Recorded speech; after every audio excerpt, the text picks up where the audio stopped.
Alright, attention viewers, this video is related to SSG3 and his accusations. Now, recently, SSG3 has had a variety of accusations permitted against him, mainly pedophilia and acts of sexual, basically sexual impurity.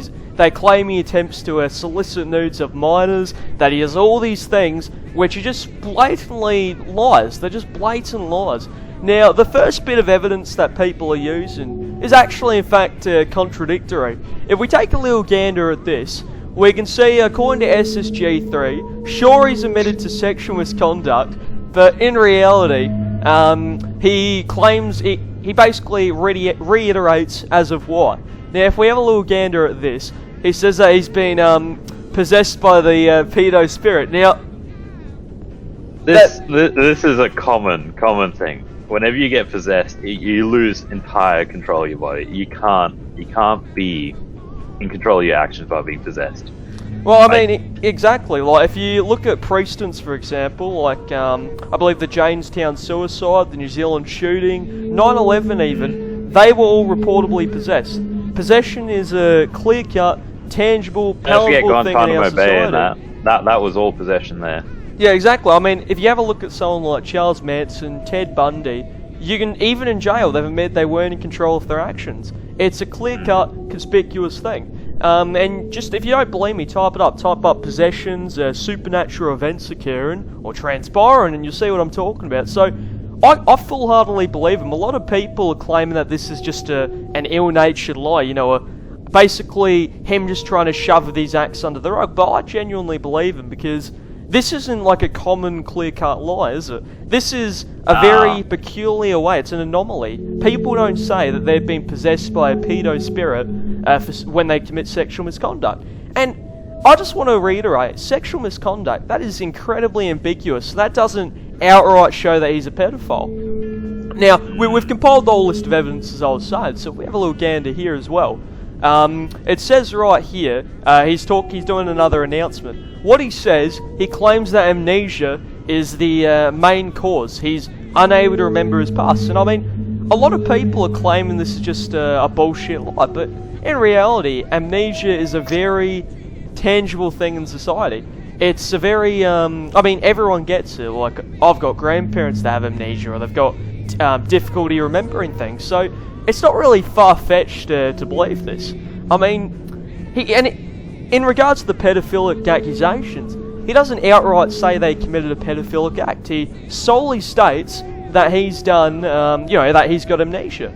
So if we look at these two, maybe the pedo spirit is causing this amnesia. Like, we've got no idea if it's interrelated or not. Now, the next... sure he's being possessed by a skinwalker specifically, though. Someone, something that can take control of his body and, make his actions not his own anymore. Exactly. A spirit can utterly and completely decimate your mind. It can hijack your mind, like, those hijackers when they used to go to Cuba, they used to hold a gun to the pile and say, take me to Cuba or I'll shoot you. It's similar to that. The spirits have gone into his mind. They have completely and utterly taken full autonomy over his cells, his pulse, everything. And they caused this. So, even if he did commit these acts, which he didn't, I'm not saying he did, it's not his fault. It's the fault of another. Well, he's not innocent, because his first action should have been to get an exorcism. Well, I believe if we look at the facts, he's repented, and he's contacting a series of people, particularly myself, to commit an exorcism for him. Like, we've offered our services, because I've studied 4 years, I'm a priest still, or I was a priest before I got expelled. I was a priest for 4 years, and I know all about exorcisms. So anyhow, let's go to the next bit of information. It says here, I'm 15, you're like 20, that won't ever work. And then SSG3, he so kindly elaborates that he's 21. And he says age doesn't matter if we're both adults. See, he's got a fair point. In countries such as the Middle East, Britain, Japan, and, very first world, luxurious countries, particularly Dubai as well. I mean, Dubai is a fairly wealthy and culturally rich country. Same with Afghanistan. There, anything above the age of 12 years old is legally considered an adult. So, if you have a look at this, SSG3 says 16 is considered legal enough. Now, in a legal sense, particularly if we revert to a legal jurisdiction in Britain, Afghanistan, Japan, and Dubai, that is completely true. The legal age is 16 or lower. So, you know, he's actually right. This does not show he's a pedophile. Like, maybe according to oppressive Western values it says that. But, you know, it's a bit culturally insensitive to just step all over his laws and claim, you know, superiority. That's just not wrong. It's racially insensitive. So if we have a little look here as well, he says it's still morally incorrect. I mean, morals are subjective, to be fair. It says, so don't get any hopes on me. And then SSG3, he bluntly but accurately says, fuck morals. If two adults, two people want to do each other, they can go wild. Now, I mean, that's true.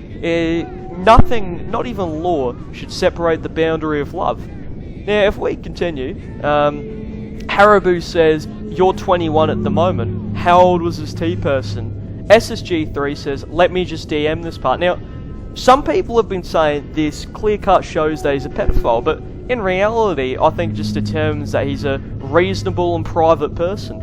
I mean, what do you think about privacy? Maybe he's just even embarrassed that she's older than him. Well, yeah, no, there could be a variety of reasons. It seems like the lynching mob has picked up the pitchfork and torch, and they're just going after a man for a series of, just ludicrous and nonsensical evidence. Like, the evidence is not tangible, it's not clear-cut. Now, if we have a look at this... Honestly ridiculous. I thought we moved past this after the Salem witch trials. Well, yeah, no, like, it's 2021, we should stop, nitpicking and focusing on things which aren't even clearly there. So, anyhow, if we go to the next bit, I believe it's in these two pieces from memory. No, it's there and there. So, he starts saying that his sister, his mother, all members of his family have been harassed, and I believe this is an excuse. I believe the mob, the lynching mob, have used this as an excuse to go after this man's family and ruin his life. Like, maybe there's a vendetta, maybe there's cutthroat Sonic competitions. Like, I'm not entirely sure what the reasoning is. Maybe they're jealous of him, maybe they're envious of his pristine YouTube channel, which I've subscribed to, by the way. I believe you should all subscribe to SSG3 on YouTube. Now, as I was saying, aside from that plug...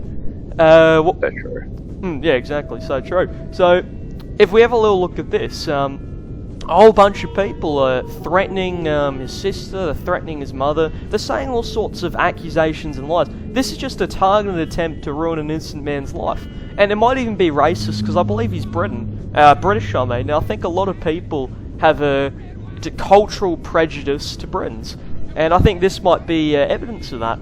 And if you see here, SSG3, he's got it all under control. He's threatening his sister and threatening to call the cops on his sister, and I applaud him. I think that's a very mature way of going about it. He's bringing in law enforcement to legally, sort everything out, as a law-abiding citizen should do. Now, if we go to the next bit, we can see even more of the defamation. Like, anyone who says, I thought they were a good man, they're immediately shut down, they're immediately vindicated, and it's not helping that this lying whore here, Okuyashu, I don't speak Jap, so I can't tell, it's this fucking Okuyashu, this is the main person saying he's guilty. I want to go on the record and say that this 11-year-old is a lying whore, and they're just doing this for attention. It's not clear-cut that children these days want to do anything for attention. I think this person should fucking pull themselves up by the bootstraps, stop lying about an innocent man, and fucking do something else with their time. He's innocent, and this fucking stupid 11-year-old whore is basically trying to ruin a man's pristine reputation. Why, it's despicable. It's fucking downright insidious and sinister. Now, if we go to the next bit, we can see here that SSG3, he's been banned for saying a racial slur. The N-word fold, I'm not going to say it especially because we might have some niggers in the audience, but SSG3, he got banned for saying a particular racial slur, but it wasn't him that did it. If we see here, this reiterates my previous thing.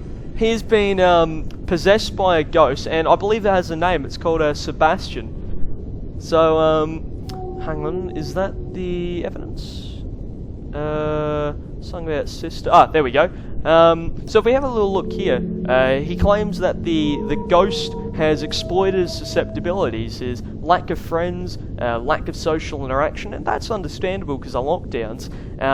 And it's been developing this darker, more obscured side of him. And it's even called Sebastian. If I'm correct in this, Mr. Jude, the spirits are normally more potent when you know the names of them, aren't they? They're normally more omnipotent, aren't they? Can you describe it's a why you double-edged think sword. If you know their names, sometimes you gain more control over them, but sometimes they gain more control over you. Because I believe once you know something's name, you immediately develop power over them. But that means when you attempt to get power over them, if you don't know what you're doing, they might be able to reverse that back onto you. And I think that's happened here. They have exploited him, and they're taking advantage of his susceptibilities and his his curiosity, to flex the rules of law. And that's what they're doing. They've hijacked him not only psychologically, but emotionally and physically as well. Now, if we go to the last bit of evidence, this, in regards to him threatening to, or having quote-unquote fantasies about wanting to rape his own sister, I mean, well, there's two things. One, that is just hogwash. That is hearsay. And two, hypothetically, if that is correct, it is a natural thing in society for a man to love his own sister.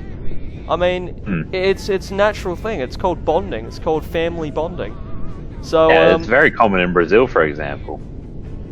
Exactly. It's part of the culture. It's something you can't take away from a man. And I believe it's also common in very highly industrial and advancing countries like India, for example. Like the state of the... And in regards to the very last bit, because I believe we've confronted that the rest of the lies are just bullshit hearsay, and it's various things that are meant to with the sole purpose of defaming his pristine reputation. Now, if we look at the last evidence, I don't want to show it because it's graphic. The last evidence shows him sending genitalia to a child. Now, technically, it's very obscure. People are claiming that's pedophilic because he's sending nudes to a child, but the definition of nude is very ambiguous. Like, if we have a look, for example, at Roman squares, like every time a child in Rome, or Lazio, or wherever in Italy, goes outside, they see a statue of a naked statue with its genitalia hanging out. Yet for some reason, we don't refer to that as pedophilia. We refer to it as art. And I believe that is very much the same thing right now. Instead of this being pedophilic, him sending genitalia to a child is merely art. Now, Andrew, I believe you've got the exact definition. Can you please read it out? Memorized. Absolutely full knowledge. Expression or application of human creative skill and imagination, typically in a visual form such as a painting or sculpture, producing works to be appreciated primarily for their beauty or emotional power. Now, that is the key term, the last bit. Primarily appreciated for their beauty or emotional power. Now, I'd like to conclude, ladies and gentlemen, that him sending those cock pics was not inherently for a sexual reasoning.